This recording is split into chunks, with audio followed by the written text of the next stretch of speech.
Where did I put that? Good afternoon, everyone. This is Nancy Carter speaking, and I'm the Assistant Dean of the Graduate Program here in Nursing. And hi, it's Mary Lynn Taylor. I am the Nursing Graduate Program Officer, and I'm also here to welcome you and answer any questions that you may have.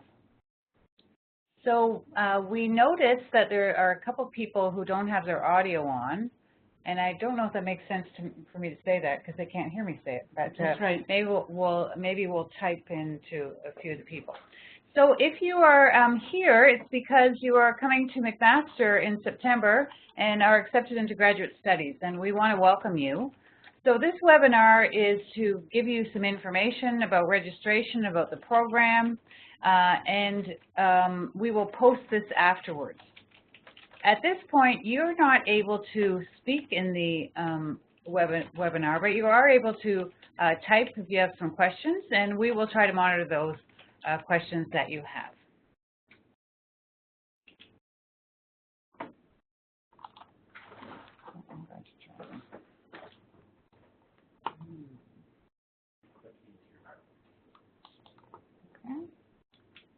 Okay, so the plan for our session is to provide you a high-level overview of our programs, to give you information and instructions for registration, which is probably more important for the webinar today. We're going to talk a bit about selecting courses, and then we also have some housekeeping things that we will do as well. So again, welcome. This webinar today is for students who are coming into our PhD program or our master's thesis-based program. So, of course, a PhD student is expected to prepare a thesis that is the result of original research and mature scholarship. And the PhD program involves completion of a comprehensive exam and writing up findings, defending your thesis findings at an oral examination. If you're in the master's thesis-based program, you're also going to be doing research. You're going to be an independent investigator. You're going to explore a topic in depth, write up your findings, and defend those at an oral examination. So this slide is just showing who the important contacts are in the nursing graduate program. So again, I'm Nancy Carter. I'm the Assistant Dean of the program. Mary Lynn Taylor is the Graduate Program Officer. Here are our emails, and you may have already likely got an email from Mary Lynn and myself. The Nursing Graduate Program office is located in the Health Science Building, or the McMaster Hospital, as many people know it. And we are in 3H48, which is on the 3rd floor, close to the purple elevators. And there are some instructions there. And if you've never been to McMaster, you will soon find out that this building has a lot to do with the color of the elevators, and that's how you find your way around. So I just want to reiterate, Mary Lynn and I are here to support you as you go through the program. We have an open door policy, and we welcome you to come in and ask questions, or if you need to share information or share concerns. We're also always available by email, and that's probably the best way to get in touch with us, rather than perhaps leaving phone messages, to leave email messages. Much of the information about the graduate program is on our nursing graduate website. And so I'm going to click on that now, and hopefully you'll be able to see that if you haven't already been on that.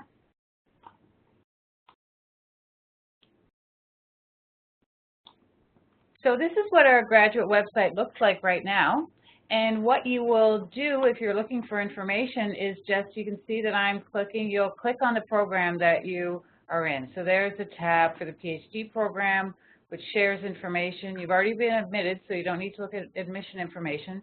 You may be interested in program requirements, and you see there's information here about the courses you're required to take, and issues around degree completion, etc. If you're in the master's program, you pick what program you're in. There's the master's thesis base. Again, gives you information about the program and the requirements. And you'll see here there's the courses are listed here too. And these are all live links, and you can always click on a link to find out more about a course that you may be taking. Okay. So there's just the schematic showing again if you need to go back to that. click into your PowerPoint. Oh. Just click into the slide. Okay.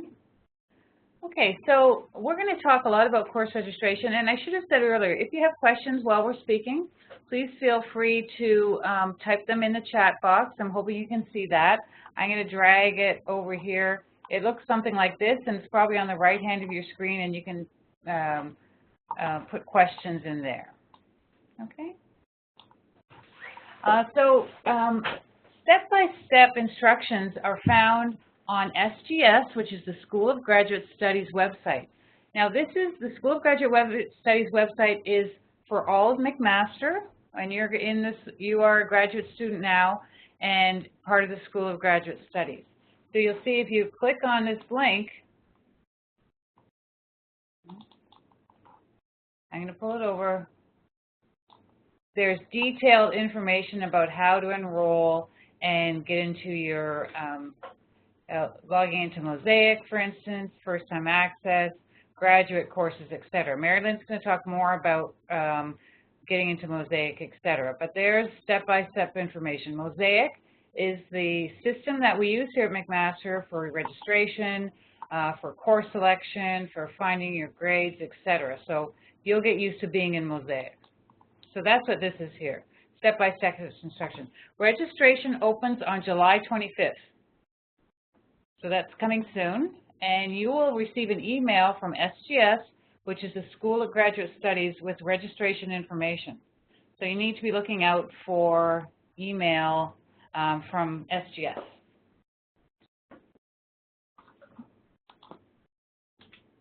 Okay, as far as course registration goes, there are 3 terms in graduate school: fall, winter, and spring. And you need to be registered for all three terms. So if you're looking at registering for courses, your priority is to take your required courses first before you take any electives. We'll talk more about required courses and electives, but you need to register for your required courses first and then think about, when you're thinking about what to register first, always required courses before you do electives. Elective courses can fill up quickly. Not all of them do, but some do. So if you're thinking about planning for the winter and spring, if you are thinking of taking elective, you should register when you can. Go ahead. When you're registering for elective courses, when you go to click on Mosaic, you're going to see that it's going to ask you or tell you that you need permission. So what I would strongly suggest is, because elective courses fill up quickly, you should ensure that you've contacted the program of the course you're taking. For instance, if you're taking a course that's in global health, then you should be contacting the global health department program person, the same person that, instead of me, you'd contact them, and they'll give you permission to take it. Remembering that elective courses, actually any courses and programs, are reserved for students who are enrolled in the program first. In other words, all of our nursing courses, our own nursing students get first pick at the courses.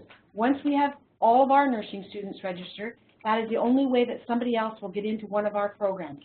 It works the same way in other departments. Unless we have an agreement with them, and we'll get into that in a minute, then we have reserved spots with them. That's different. But if you're just taking an elective, you're going to have to get permission from the program to enroll in it. Each term, as it said just at the top there, we have a fall, a winter, and a spring. Mosaic looks at registration for students in those 3 terms. So it's very important that if you're a part-time student and you're only going to take 2 courses, say in the fall and in the winter, you still have to enroll a course in that 3rd term. So in other words, each term has to have a course recorded. So what the School of Graduate Studies has done is they've come up with a little, they call it a place card holder course. It's not really a course. It's just so that on your transcript you're showing as registered, so it won't kick you out of the program. You don't want that to happen. So we ask that you enroll in something called SGS, stands for School of Grad Studies, and the number 700. You'll find that in Mosaic, and it's just a place card holder. It's not a course. It's nothing. It's just to let Mosaic know that you're enrolled as a student. Okay, and we'll probably be able to talk a bit more about that as we go forward. Okay, so if you're coming into the PhD program,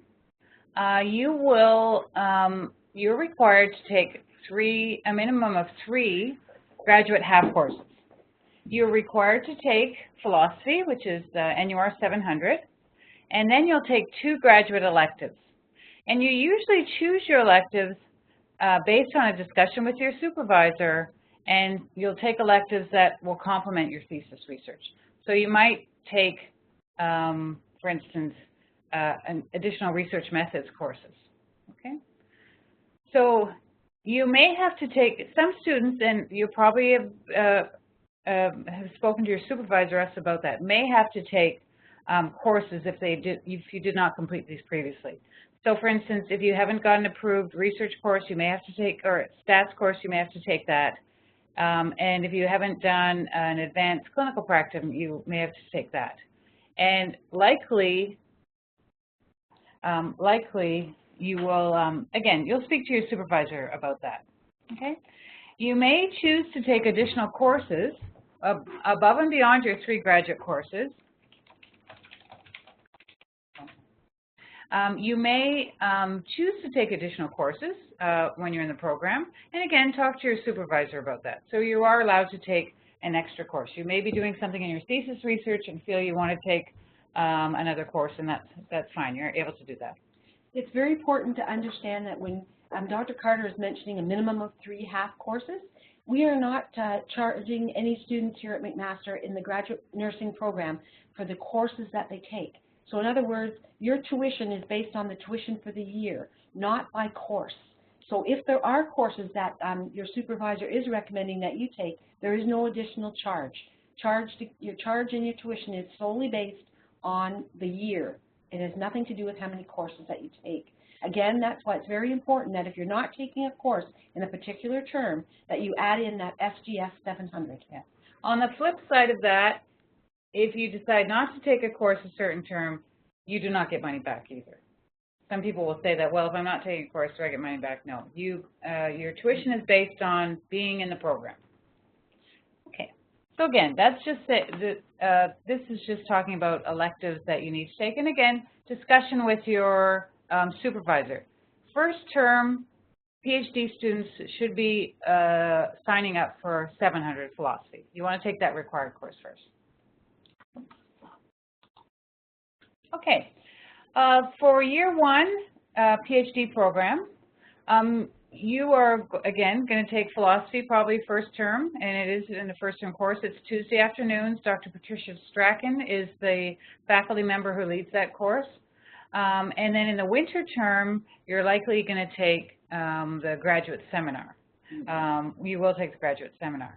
Now, that is a seminar led by Drs. Majillian and Carroll. It's really a great seminar to help you think more clearly about your research question and about your what you're going to go forward and doing your thesis. It's not a course that you register for in Mosaic, but you will take that in term 2 on Thursday afternoons. Okay. So the other thing that happens in first year, you'll have initial meeting with your supervisor, of course. You will, at that point, you may develop a supervisory committee and have committee meetings. You'll start really thinking about your thesis topic and preparing for comprehensive exams. Okay. If you're in the Master's of Science, the thesis-based program, you're required to complete a minimum of 5 graduate half courses, which must include 4 required courses, and we've got them listed there. And then the 5th course that you take is an elective to choose, and again, you'll speak to your supervisor about that, your elective.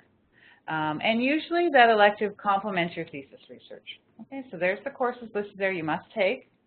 And then also, if you're in the master's thesis stream, you do complete a thesis and defend it in a final oral examination. So typically, this is what it's going to look like if you're in the thesis program full-time. You're going to take stats in the first term, and that is on Tuesday mornings. And then you're also going to take HRM 721, which is a research course. and that's on Friday mornings. Now, that is an HRM program, not a nursing program, or not a nursing course. It says you need permission, but we have arranged permission for all our master's thesis students. So you don't need to contact that person and ask for permission. We have arranged that for our master's thesis students. The other thing you'll do in year one, term one, is likely have a supervisory committee to discuss potential thesis topics. So you will, you and your supervisor will organize, have a meeting, organize who's might likely be on your committee, and talk about your thesis topic. So that's what your first term is going to look like in your master's. In term two, in the winter in your master's, you're going to take 745, which is a qualitative research methods course, and that's on Tuesday morning, and Dr. Susan Jack is the lead on that. And then you're also going to take 701, which is the theoretical basis of nursing, led by Dr. Jenny Plow. This course includes a practicum and classroom time. And the practicum, which starts probably about week 3 or 4, will be about approximately 12 hours per week. You're going to be, based on your interest in nursing and what you want to do going forward, you're going to be matched up with the nurse in an advanced practice role, and you're going to have a practicum. And we do make sure we speak to all students and get a sense of their interests and who they'd like to be placed with. So you need to be thinking about that in term 2, that you will need flexibility in your schedule to do a practicum. This is Mary Lynn. I just want to remind everyone that is taking Nursing 701. That will be all of our thesis master's students for sure. You should by now have received several emails from myself in regards to your clinical placement forms that must be completed by all students. I do believe they're due July the 15th to Patricia Hartnett, and the other forms that I asked for to come to me, we need to have them in before you start the program in September. So if you'll please make sure that you've read those emails and that you've got all of your stuff in, including your police check. Very important that you have all clearance before you can start in any course that has a practicum. Yeah. So that's your responsibility to get that work done. Okay. So there are mandatory courses for all PhD and master's students at McMaster. And again, these come from the School of Graduate Studies. You must take and pass the following 2 online tutorials before September 30th. So that's another thing you're going to be doing in your first month. SGS 101 is an online tutorial about academic research integrity and ethics. And SGS 201 is about accessibility for Ontarians with Disabilities Act. These tutorials take about an hour to complete. They show up on your transcript as a pass or fail. And you will not be allowed to continue in the program if you do not pass both of these by the month of September. So this opens after the first day of term, September 5th, so you might want to put something in your schedule or in your phone to remind you to sign up for them. It's done in Avenue to Learn. Avenue to Learn is our platform here at McMaster, which houses coursework and where you submit work, etc. And you must enroll in these courses in Mosaic. Just like other courses, you must enroll in them. Otherwise, it won't sync with Avenue to Learn. So when you go into Avenue, the course tutorials won't be there unless you enroll in them. Okay? So put in your calendar, again, something that says September 29th, have I done these tutorials?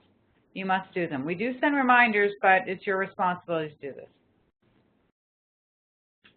Okay, so if you're wondering where the courses are and how you decide on courses and what the descriptions are, we do have a link here, and again, that's on the Nursing Graduate Program website where a lot of the information is, so you're going to get used to that. I'm going to click on here and move over here.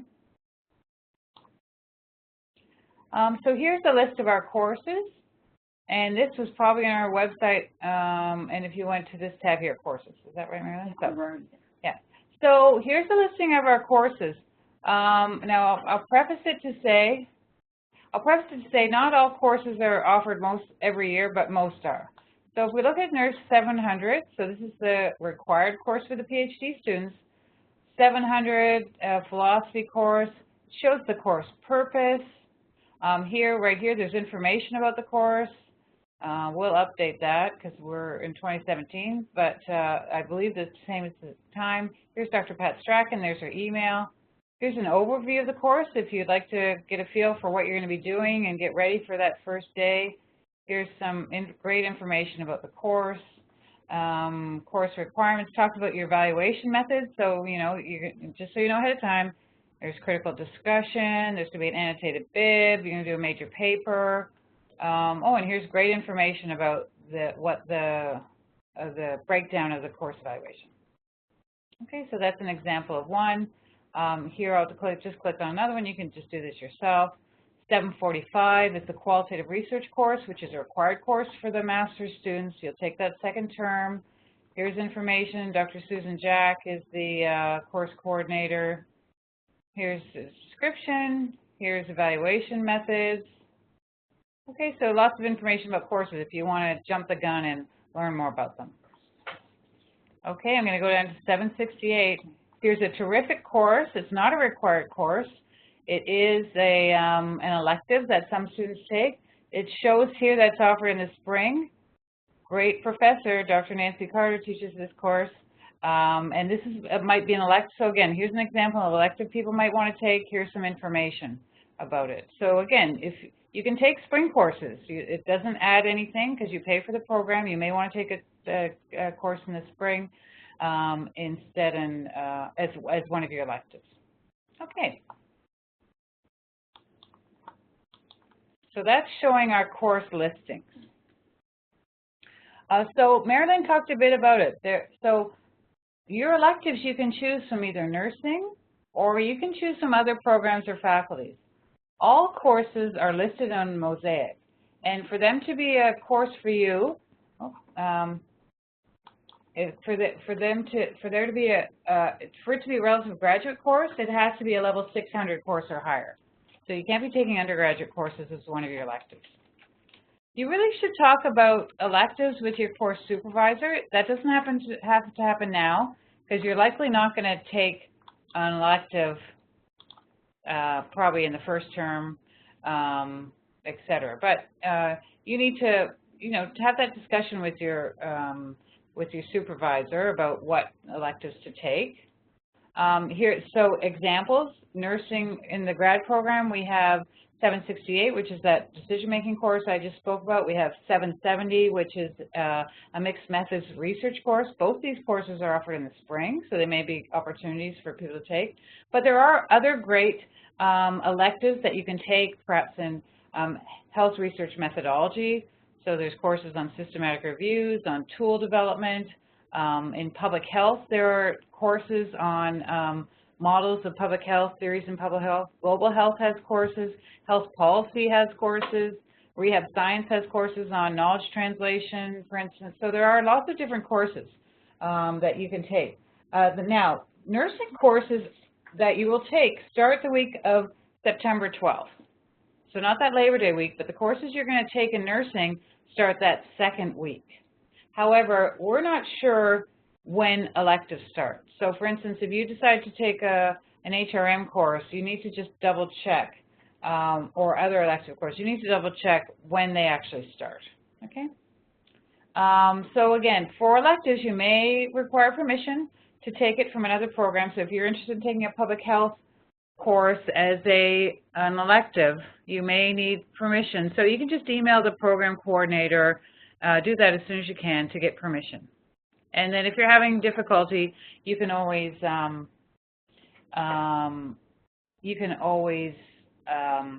contact us and we'll give you some help. Sometimes they say, well, we have to wait because all of our students have to get in first, et cetera, but we can help you with that, or your supervisor can help you with that.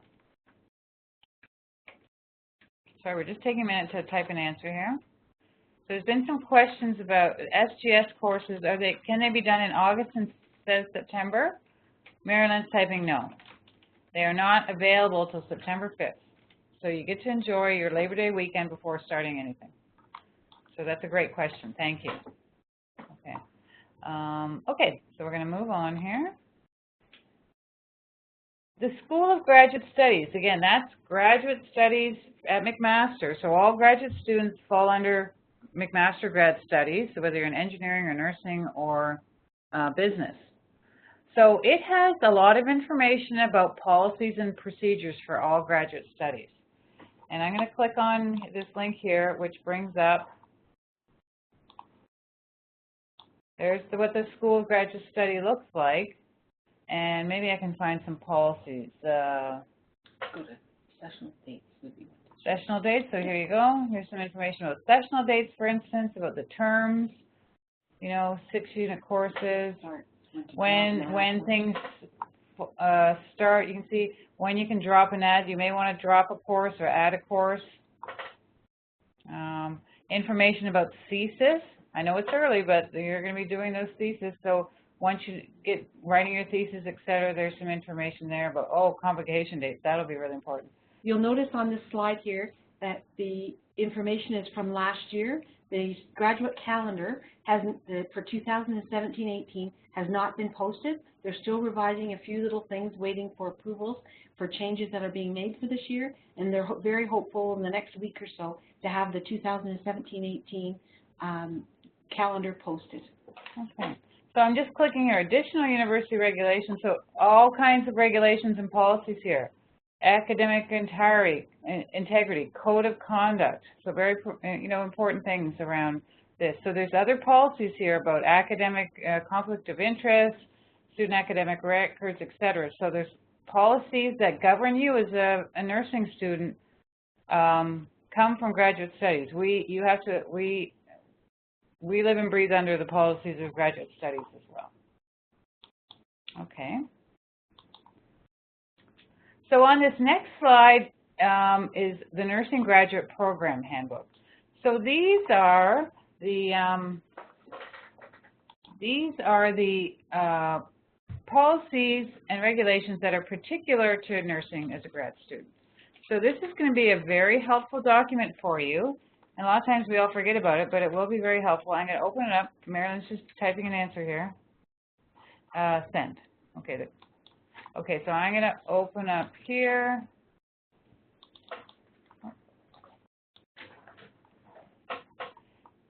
And I'll drag it over so you can see it. So this is what the Nursing Graduate Handbook looks like. We have one for 2017-18. It's going to be on our website. It is on our website now, and there's lots of information for you. Just some stuff about Marilyn and I, what our rules are. We have membership committees, et cetera, some stuff about courses. We have a late policy, for instance, you need to think about. Information about what happens if you fail a course, our grading system. You'll notice on the grading system that as a graduate student, it's a little bit different than it was when you were an undergraduate. A B-, which is 70 to 72, is a pass. Anything below a B- is considered a failure, and you get an F with that. There's no lower, like we don't go to C and C+, like you did in undergrad. This is a complete change when you're in the graduate program. You must maintain a B- in graduate studies. So here's some more information, probably repetitive of what we just talked about around, there's something here about the master's and thesis. Here's lots of information. Again, it's early on about doing your thesis and your proposal. You probably don't need to look at this now, but here's where the information is when you need it. Academic integrity, etc. So those are the nursing-specific policies and lots of information about what you're going through. Okay, so I'm going to pass this over to Mary Lynn, and she's going to talk about some other things, and I'll man the chat box. Okay, identification badges. Every student who will be attending our program is required to have a Health Sciences ID badge. You should have this ID with you when you're on campus and or at placements. This ID is separate from your student card. I'll talk about the student card in a minute. Please, I would ask that everyone please forward me a picture of yourself in a JPEG format with a white background by July the 26th. This photo I'm going to take and I'll put it right onto the cards for you so you won't have to come in and sit and have me take a picture. Everybody's got a cell phone, just as easy to just snap a picture yourself with the solid background in the back. Usually works better with a white background, so we can have everyone have their IDs. When you come in the first week and you're at class, I will come to you to one of those classes and give out the ID badges so that you won't all have to come in to me. It'll be easier just for me to come in to you and hand out these badges. Please be sure that when you're sending this in to me that you label your JPEG picture file with your last name, then your first name. Example, Smith John.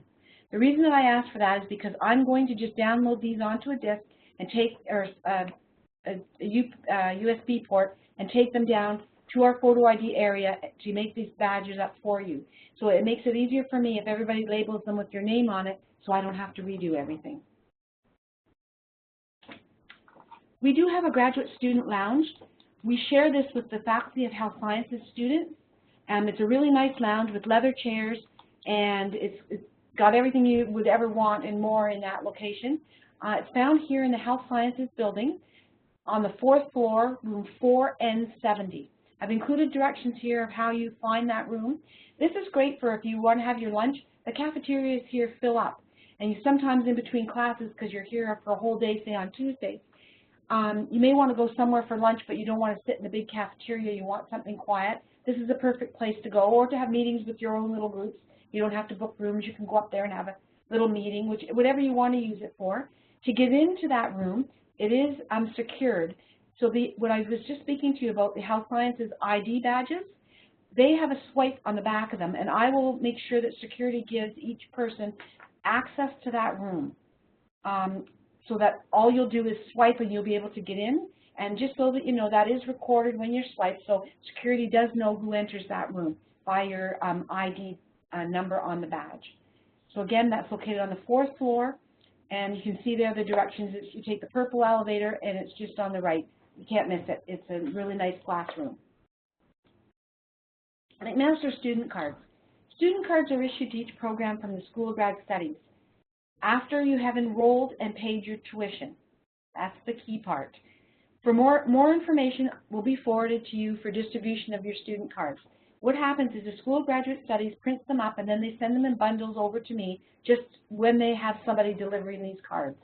So I will get them. Ideally, if everybody gets registered and paid, I'll be able to bring the both cards, your McMaster student card and your ID badge, to your first classes to give them to you. And failing that, you can of course come in and pick them up from my office, but not until after school starts, because I won't have them.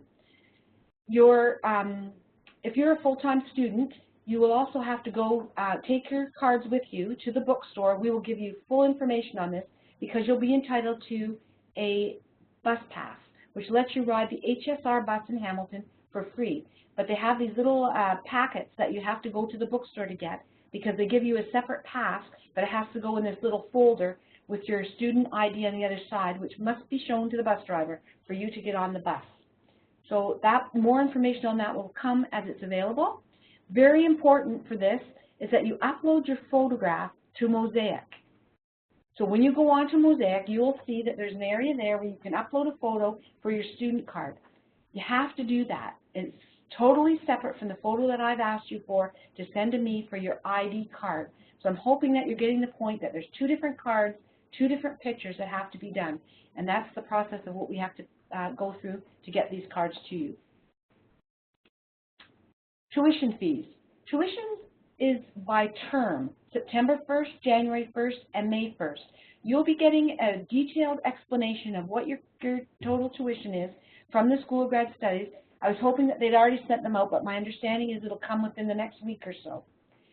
You have to understand that you have to pay your tuition for each of these terms. And if you recall earlier, we mentioned that the spring term for May 1st, if you're not taking a course in the spring, if say you're doing your research or whatever the case may be, you still pay tuition, because tuition is based on the year, not on the courses that you take. You have to enroll in each term. You must pay tuition in each term. If you're getting any money from us in any way, whether it be a entrance award or whatever the case may be, that money is put into your student account, and you as a student are responsible for paying your tuition. It is not deducted from money that you make. You may have been a student here before where that was the case. With Mosaic being our new system online, they've changed that policy, and you must understand that it is your responsibility as a student to pay your tuition. There is a student tuition fee schedule. I'm not going to press on it, but you can certainly look that up for yourself to see the tuition fee schedule and what yours will look like. It'll also show up your fees that are due by term, the 3 terms, September 1st, January 1st, May 1st, on your student account in Mosaic. Okay, so I'm just going to ask you a question for clarification. So people might be wondering, so when you got your offer letter, let's say, Marilyn, students there may have been an amount of money in their offer letter. Yes. And let's say that's $1,000. So where that money is put in, so that doesn't, they don't take $1,000 off my tuition if I get that, do they? No, that is right. You have to make sure that you look at your account in Mosaic and see what money that is due. You will see that come into your account, but that doesn't pay your tuition. You have to make the payment to the tuition, for your tuition. Okay, so if I get $1,000 in my entry award, I have to, that'll show up somewhere in Mosaic? Yes, and that $1,000 will be deposited into your bank account. Oh, okay. And we're going to cover that on the next slide, I think the next slide or the next slide, because you have to set yourself up. If you're receiving any payments at all for student funding, you have to set up with the School of Graduate Studies and the HR department your payments. So in other words, they're going to pay that money that you're going to make into your bank account. Again, it will show up that you got paid that in your student account, but it will not pay your tuition. You will see your outstanding charges, and you must pay that money. So going on to this slide here, you'll see that there are all kinds of different ways that some people might be getting money from McMaster University. All would be included in your offer letters. Your entrance awards are paid out full in term 1 in September. So you will be given, usually the first week of September, any money that you're going to receive in an entrance award will be deposited into your bank account and show on your information page in Mosaic. A scholarship and other research payments are paid in lump sums by mid-September, mid-January, and mid-May. So what that means is if you're being paid research money, which all of our PhD students that are full-time are guaranteed research money, you will get that money broken into 3. So for instance, if you were given $3,000, you would get $1,000 in September, $1,000 in January, and $1,000 in May. Again, that would be deposited into your bank account. You will be responsible for paying your tuition from the money that you're going to get. The only exception to that rule is anyone who has been assigned a teaching assistant. Again, that will be specific to PhD students that are full-time that have accepted their TA assignment.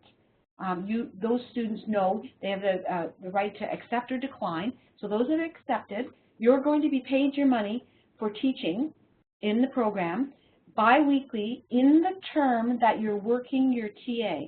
So if you're doing a half TA in September and another half TA in January, you'll be paid in those 2 terms. You will not receive any money in the 3rd term. So in other words, it's paid as you work. Again, it's going to go directly to the student, not towards tuition.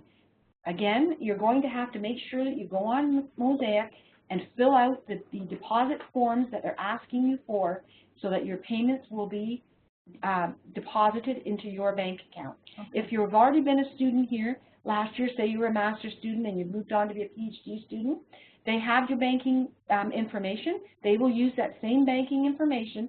So if you've made a change in your bank account, or at any time that you are a student, you make a change to your bank account, you must let them know and fill out the form. Okay. So Marilyn, so setting myself up in Mosaic, I can't do that until July 25th either. That's is that correct. right? That is correct. Okay, so things don't open up till July 25th. Correct. So everyone put that in your calendar. That's the day you go in, you do registration, you set up your banking information, you're going to upload those 2 beautiful pictures of yourself. You can do all, but you can't do any of that till July 25th. Correct. Okay, that's the day you can start doing stuff. Okay.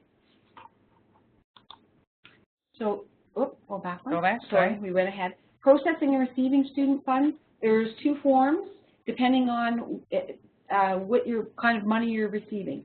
The direct deposit forms, that's for your direct deposit information. You can get that on Mosaic. That's for scholarships and other research and employment income. Those that are receiving scholarships and employment income, which is your TAs, also have to fill out the form that's on the HR website. And when I just checked today, they still don't have it up yet because, like we said, July the 25th is the day. So keep looking for that, and it will come up. It's your responsibility to get both of these in, and my understanding that they will take them by scanning them back in. That's, I believe, is exactly how they want them. So watch for the details, and please follow the directions, and be aware that that does not come through our office. I do not want those forms here. It's your responsibility to deliver them so that you'll get paid. So it looks like there's going to be another email about all this coming from SGS. Yes. So one thing just to keep reminding, you are going to get all kinds of email from SGS and from our office, but it's all important. You know, like all of us, you may get sick of seeing email, but these are the kind of things you have to look through. Before phoning of course we are interested in helping you as much as we can, but before phoning our office perhaps or coming by, just make sure you reviewed all your mail that you get, which has a lot of detailed instructions. Okay. I just wanted to make mention of supplementary fees. You'll notice that you pay tuition, and you also pay supplementary fees. Sorry. So there's a question here. Will all this email go to our McMaster emails or our personal emails? Okay, that's a very good question. I will continue to use the emails that you've given me, whether they're Gmail or whatever, because your McMaster email is not open for you to use as new students until after you've registered and paid, and it usually takes a couple of weeks after that. So by September the 1st, we will know that your McMaster email is working. So what I'll do is I will send one last email out to everybody.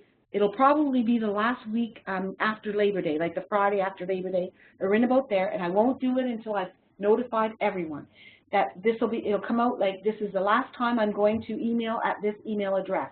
From this point forward, we will use McMaster email and McMaster email only. We're a professional organization. You're now graduate students. It's very important that we have McMaster email. There is ways, and I'm sure everybody knows how to do it, that you can forward your McMaster email to your phones.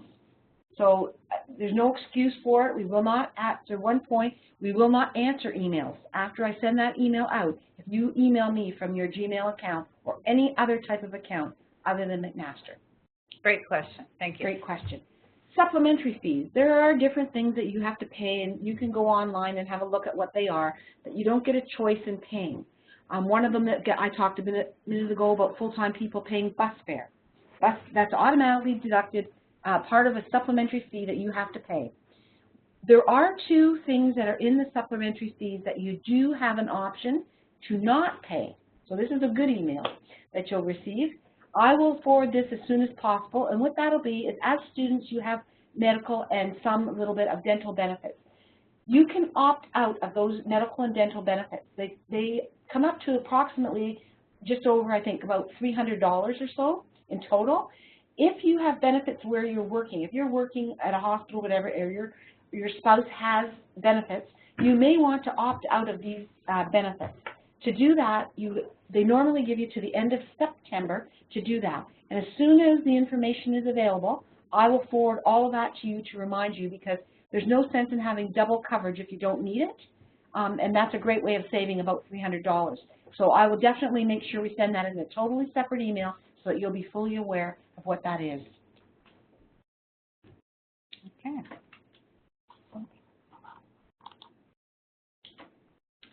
Student scholarship opportunities. There are lots of opportunities for scholarships. Again, you receive a lot of emails from us. I try really hard to keep the scholarships in a separate email. I don't list them as more than one because they're very important, and I never know which students qualify for which scholarships. So it's very important that I forward all scholarship information to all students. If it isn't of interest to you or you don't qualify, I'd ask that you just delete them.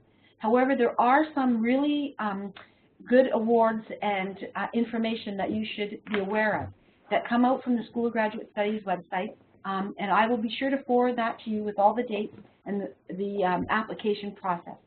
Student financial aid and scholarships also has great awards in their scholarship area when you go onto their website. That's for all, like not just for nursing students, but that's for everybody.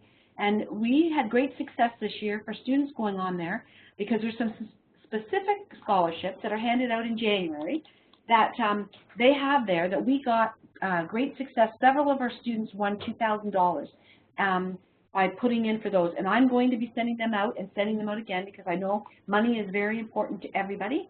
You may have already received from me the OSAP, new rules and regulations this year, and I was at meetings where they explained all of this to us, that you're just seeing now that we've gone on to student financial aid, and you can see different OSAP and different things that are available and all the dates and deadlines for them. That's not through us, again, that's through them. But you may recall this year I sent several emails out about this OSAP because they've now provided grant money that's not paid back. OSAP to everybody, it has always been money you borrow, money you pay back. But this year, the government has invested heavily in post-secondary education. And there's a lot of money being given out from the government this year. We don't know if it'll continue for next year, but it's this year. And a lot of our students that were applying for it, and I believe it's still not too late, it might be past the deadline. You'll have to check on their website. But there's a lot of people, and I sent out emails where they were receiving $2,000 and $3,000 in loans.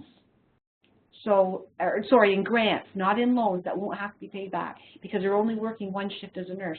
So it's very important for you to check these things out because this is money, especially the grant money, is not paid back. So I hope that you all were felt that it was too many emails. A lot of students really emailed me back and were very interested in that. That's just one example, and we're just going to go off the screen back to the others.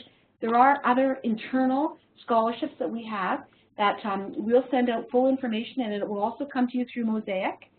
We hold them internally, and there's different ones, Vivian Wood, there's several different ones, and actually I was just contacted yesterday. There's another one that we do have funding for, which will be given back to us for scholarship for tuition payment. If you haven't got tuition waivers, then you can apply to different grants and things that we have that are internal. Internal means just for nursing students.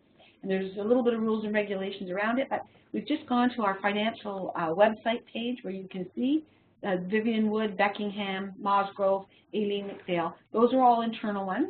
And sometimes we have other travel awards that we can also give out, and you'll be receiving more information about that probably in September. That we'll be talking about just some money that when you're doing your research, if you're doing certain things that require money, or for instance, you may want to go and make a poster presentation at some seminar somewhere, we have money for that, and we certainly have applications, and we'd be more than happy to fund people as long as we have the money and it's associated with your studies. Right. And just to mention, of course, for any time you're wanting to apply for scholarships or funding, or again, so many opportunities, and we really push this because sometimes I think nurses, because when they work, have a relatively good wage compared to other people, may think, well, I wouldn't be able to get this, I'm probably not eligible. But again, students are eligible for OSAP.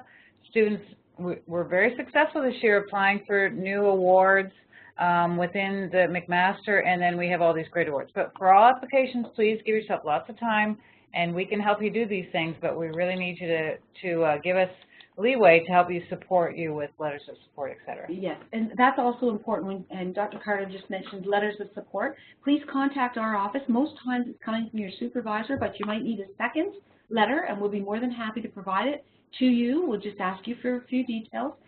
We also like to hear that if you won awards, even if they're not involved through McMaster, for instance, heart and stroke or something like that, we don't always get notification. We'd love to hear from you that you've got some sort of an award from somewhere. We would like to share it. If you would let us share it, we ask for permission. But very important to share the good news. And there was a big award ceremony that we went to this year. And there were a couple of award ceremonies. The Registered Nurses Foundation of Ontario provides great opportunities for students, and I think up to 12 or 13 of our graduate students won awards this year, and we were able to go. They have a great celebration night, and we were able to go and celebrate that. As well, the Faculty of Health Science gives out awards, and a lot of our students were given awards this year as well.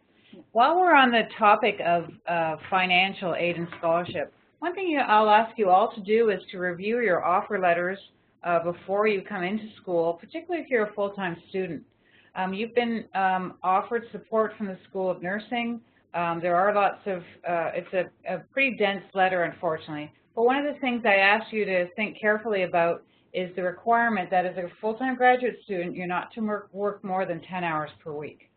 I do understand the importance of maintaining work as a nurse that you want to maintain, and also supporting yourself and your family. I've been back to school a number of times as well, did a master's, did a PhD with a little guy, and did a postdoc. So I do understand that. However, you have you've accepted your offer based on that, and that is based on the fact that graduate school is more difficult and requires more of your mental and intellectual resource than a bachelor's degree, obviously. And sometimes I didn't quite understand that when I went back to grad school, and a lot of students are just a bit overwhelmed or surprised at the amount of work needed. So usually we say for every 3 hours of class time, there's about 10 hours of work outside of that. So you need to be prepared that there is a lot of work associated with your courses, and that you need time to do that to do well. So you need to think carefully about how much you're actually going to be working in your jobs, and again, be thinking about that you've agreed that that will be kept to approximately 10 hours a week, or an average. You know, we know a lot of nurses work 12-hour shifts, so that works out to about a shift per week. There are times where you can likely work more than others, perhaps over the holidays, but you need to be thinking about that when you're in school and taking courses, particularly if you're taking a number of courses, to do well, you should be keeping your work to a minimum. And it's our experience that when students do have issues, that is often one of the reasons, is that they're not giving themselves enough time to study and do the work associated with it. So we have, that's our contact information. Mary Lynn tends to be the first point of contact, and here we are. We welcome you to come. I'm going to go back to the slides about electives, because we've had a couple questions about electives and course selection, so I'm just going to go back to that right now. So there's been some questions about how do you know what electives to take and when do you choose them. So you do have to pick courses early on. So for full-time master's students, and I'll go back to what your year one looks like, you're going to take 2 courses in the winter term, so you're likely not going to take an elective in the winter term, if you're full, or in the spring, in the fall, sorry. Term 1, you've got 2 courses, so you're likely not going to take an elective. Term 2, you have 2 courses, so you're likely not going to take an elective. Remembering just what Dr. Carter said, when we're saying 2 courses, so that's approximately 15 hours of between attending the class and doing the homework for each class. So it's 15 hours each class, not just one class. So if you have 2 in a term, that's a lot of work. That's a lot of work. Right. So right. Trying to add in working like any more than 1 shift a week, you're going to find it difficult. So you probably won't take an elective then. So those are your 4 required courses. So then after you do these, which are really, these 2 courses really give you a basis for starting some research. There's the qualitative, the quantitative courses, the theoretical basis of nursing course. After that is when you'd likely, in the master's program, start taking an elective.